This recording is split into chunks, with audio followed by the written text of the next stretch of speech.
I'm very sleepy now, so wish me luck. Hello everyone, this is Defense Politics Asia, and this is the summary for the day of 637 to 638 for the 22nd to 23rd of November. And as I said, I want to sleep. So let's see how this goes while I'm very sleepy. So let's start off with the Black Sea. So the Ukrainians tried another naval drone attack. They launched towards the region of Yevpatoria. So Yevpatoria, there is actually some nice beaches. So I think the aim is actually to do their Crimean beach party over here. So they send naval drones, but these naval drones do not carry anyone. So it defeats the purpose of trying to host a party there. So it didn't work out. The Russians sunk 3 of them out of 4 unmanned boats, but one managed to beach.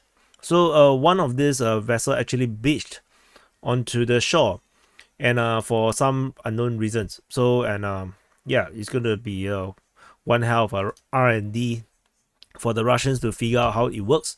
So yeah, so at least one naval drone get to have the Crimean beach party. So that's actually pretty decent. So we move on away from the Black Sea at the Kherson Front. At the Kherson Front, the Ukrainian forces, after having a lot of success in sending in more troops into Krinky, they managed to launch an attack to expand the zone of control. Tentatively, it's unclear how successful they are, but what we do know is that the direction that they go is in the south, into the forest region here, and this is actually reported by Ryba, the pro-Russian source.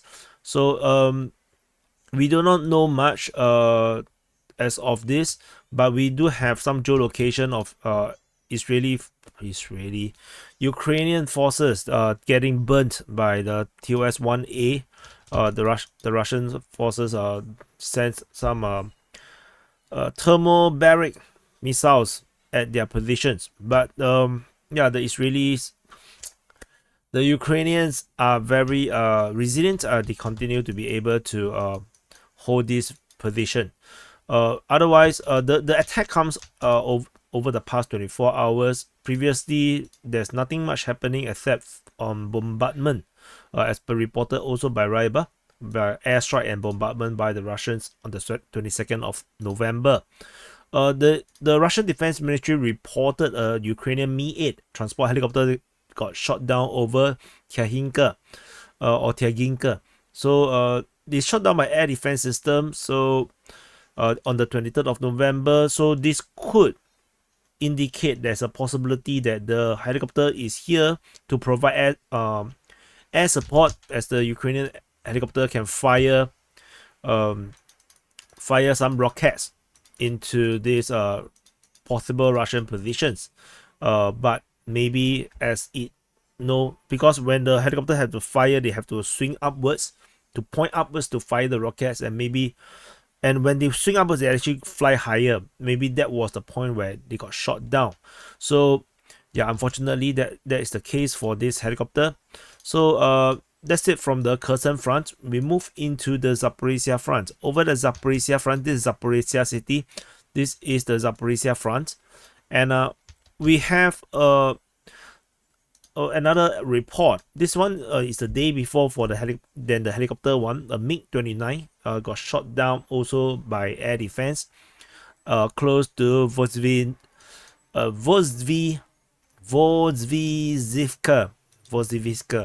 whatever. No important town until the Russians are there. So there's nothing over the Kamsky sector. Over at the Orikhiv sector, this is the Orikhiv sector. Orikhiv is here.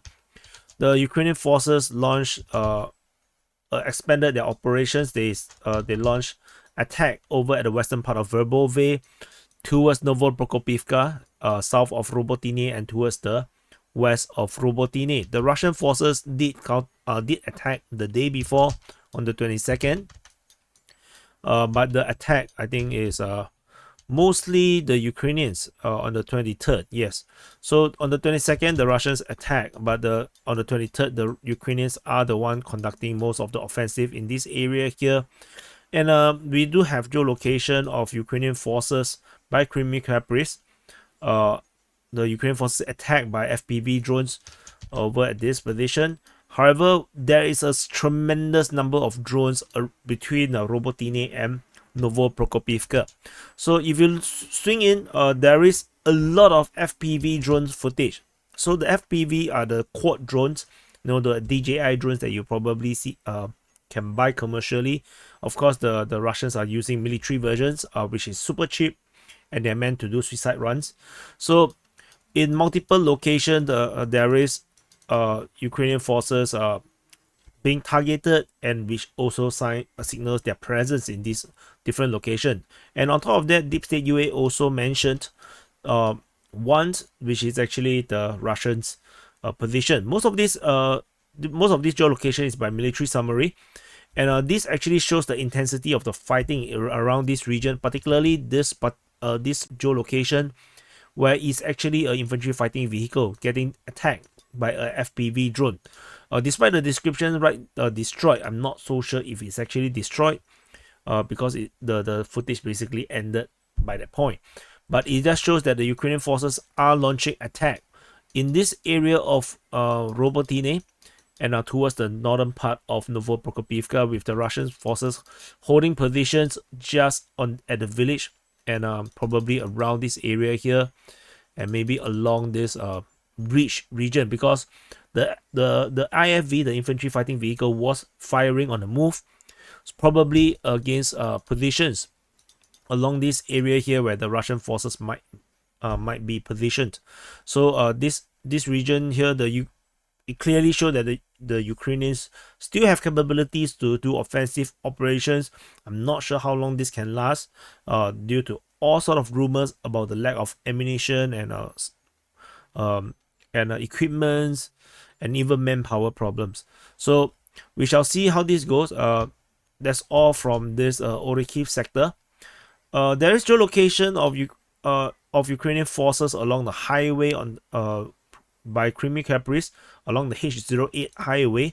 At this position, this is actually previously, I think we have probably geolocated troops around this area here, so it's nothing new in terms of DPA's reporting per se.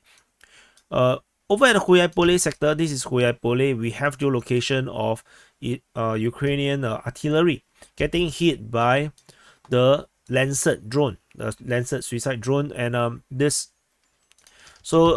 is pretty much in the rear position, an artillery around 7 kilometers away from the front line, and yeah. So this why I usually I do not put geolocations onto the mapping that is so far away from the front line, but this one is just to indicate that Lancet have arrived over in the Hulyaipole sector. I haven't seen anything of the Lancet drones operating around Hulyaipole, so I think this is what is significant about this geolocation. Over at the Velyka Novosilka sector of the Zaporizhzhia front, we have the Russians fighting against the Ukrainian forces over at the western part of Staromayorsky, and also in the area of Pryone, where the Ukrainian forces were launching an attack around this area here. So the Ukrainian forces was attacking 22nd to 23rd, with the Russian forces counter-attacking over on the 23rd as well. So there is a major clash around the near Pryone region, whereas on the western part of Staromayorsky, it was reported by the Ukrainian Defense Ministry about the Russians trying on the 22nd of November. Sorry, there's a phone call. So anyway, so this is the situation over at this Velyka Novosilka sector, and I don't think there's a lot of things. Is pretty much very tactical kind of thing. So we move on over from the Velyka Novosilka into the Donetsk Front. This is the Donetsk Front. This is Donetsk city, the capital of the Donetsk Oblast, and fighting mainly is around the Marinka and the Novosilka region. The Ukrainian Defense Ministry reported the Russians pushing at Novosilka as well as Marinka. In the latest report, in their morning report, they mentioned Hulyaipole. So, or Georgievka, which is actually a bit unusual because the Russian forces is still fighting at Marinka. In the very same statement, the Ukrainian Defense Ministry mentioned Marinka and Georgievka or Hulyaipole, and that is kind of unusual because the Russians need to conquer Marinka to reach Hulyaipole. Unless the Russians have successfully pushed from the north, so that is kind of weird. So I put it as a question mark because I'm not exactly sure what is the Ukrainian Defense Ministry meaning when they put Hulyaipole as fighting, in the area. There's fighting in the area. So yeah, so we do have to put some mental preparation that there's a possibility that the Russians have some breakthrough in the north that caused them to be fighting in the area of Hulyaipole while they are also pushing within Marinka. So that is a possibility.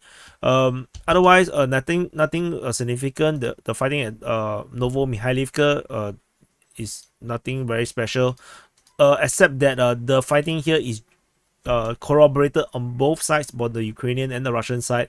Both mentioned about the fighting at Novosilka.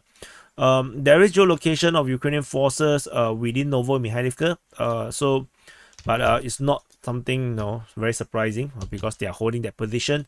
We move into Avdiivka Front in the northern part of the Donetsk city. So this is Avdiivka Front with the Russians continuing their Avdiivka offensive.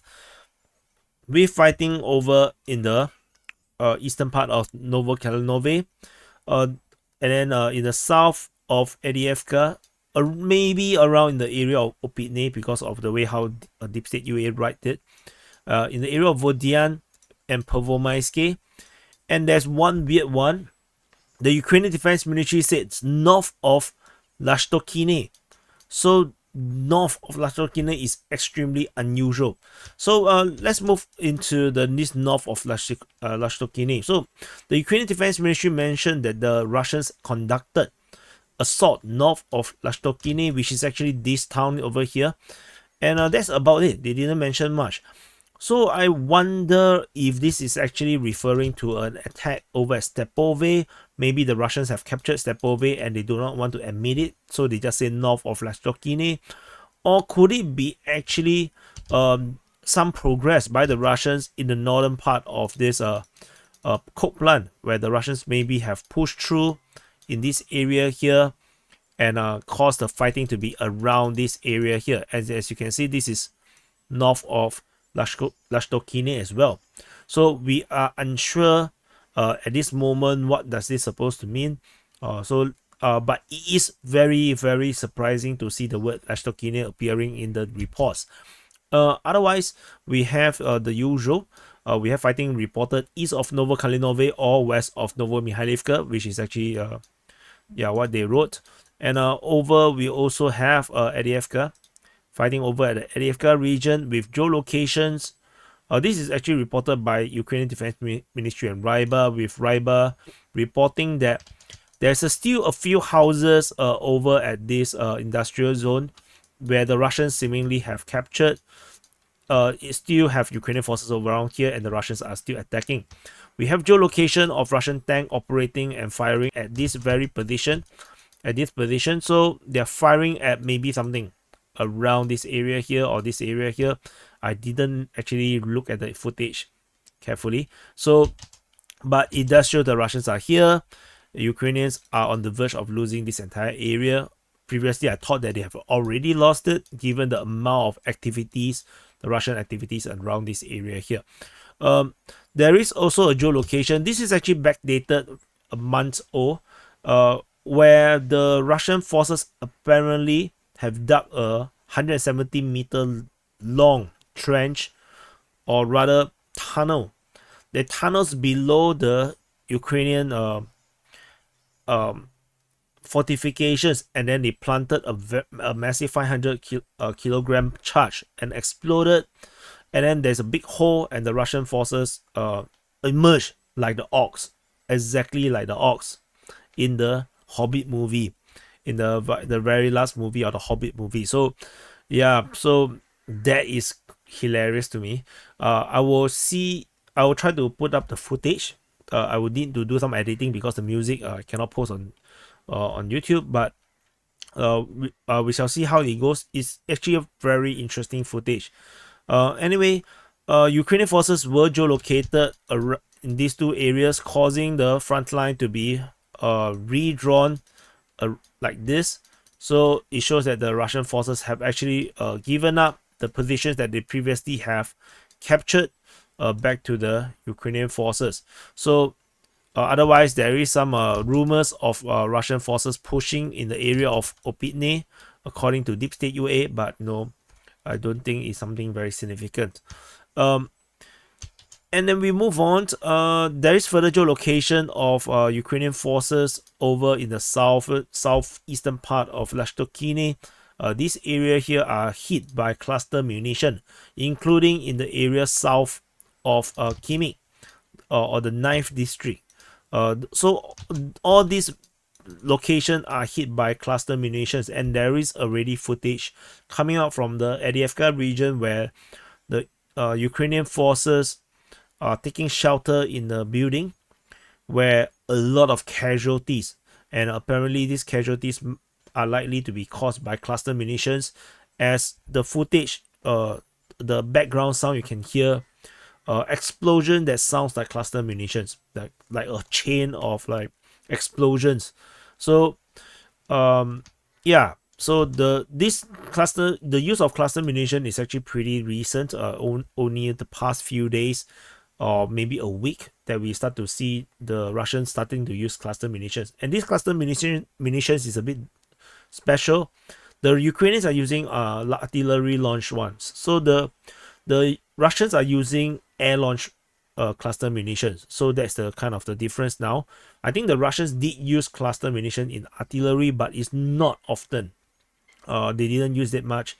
So this aerial drop cluster munitions is causing havoc on the Ukrainian forces around Avdiivka, and I think this is going to be a massive problem for the Ukrainian forces in this area here. Fighting, of course, in the Vodian region by Deep State UA, as per reported, and by Ukrainian Defense Ministry mentioning about Performaiski. Of course, this area here, we do not have much information, and probably it's just skirmishes. And that's it from the Avdiivka Front. We move into the New York Front. This is New York City. At the New York Front, we have continued Ukrainian operations in the area of Pivdene as well as Sumy. So the Ukrainian forces continue to be operating in this area here. Wrong color. In this area here, and at Sumy is apparently they're heading more towards northward, towards the Russian position at Mayorsk. This is Mayorsk. So they are apparently swinging upwards according to the information from Ryba, the pro-Russian sources. And so you can see several infantry units in the direction of Mayorsk. So they're pushing northward. Whereas the Pivdene region, we still have reports of fighting around this area, as per reported by the Russian Defense Ministry. They repelled an attack of an assault detachment from the 24th Mechanized Brigade. So this could also indicate that there might be armored vehicles involved in this attack. And something interesting is that Pivdene was known to be Leninske or Leninskoye. So it's named after Lenin. So so the name change is interesting. I previously was like wondering where the hell is this Leninske. So then after that, I went to search and then realized that it's actually Pivdene. So that's the strategic situation around the area of New York Front, or near Torske, or no, on the northwestern part of Hulyaipole. So so this is Hulyaipole, in case you are wondering. So we move on into the southern part of Bakhmut. This is Bakhmut city, and the southern part of Bakhmut Front, we have the Russians continuing their counteroffensive over at Klishchiivka and Andriivka. We do not have much information about the progress. Deep State UA and Ukrainian Defense Ministry mentioned about these reports. The Russians mentioned about Ukrainians attacking on the 23rd, and that's all we know. So the Ukrainian forces were also attacking. Yeah, so this is a very vague front. I think the intensity of fighting over here must be not that high, or there's not much development, that the old scenes are not really talking much about this place. We move on. In the northern flank, we don't have any information, so we move into the Siversk Front.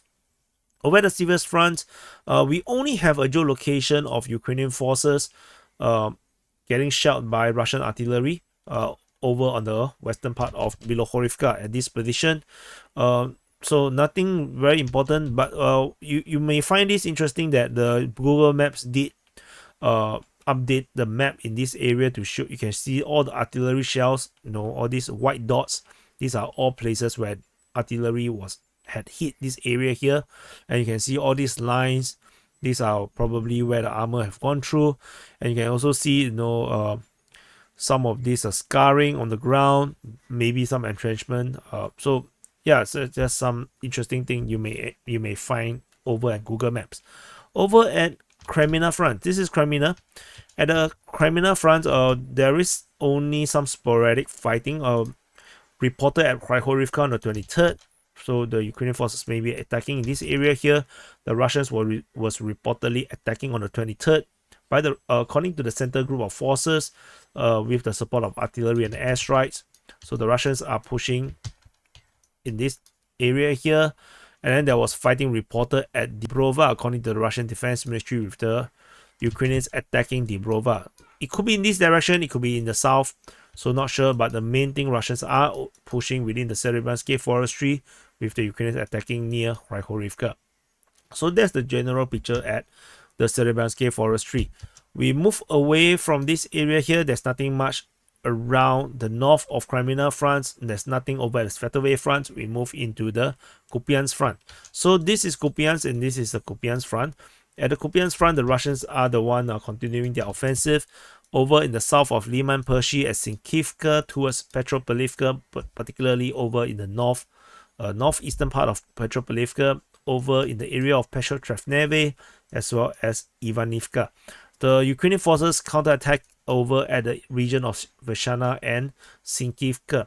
So this is basically the same, more or less the same shit we have seen over the past many days. But what is the only real interesting change, I would say, is the geolocation.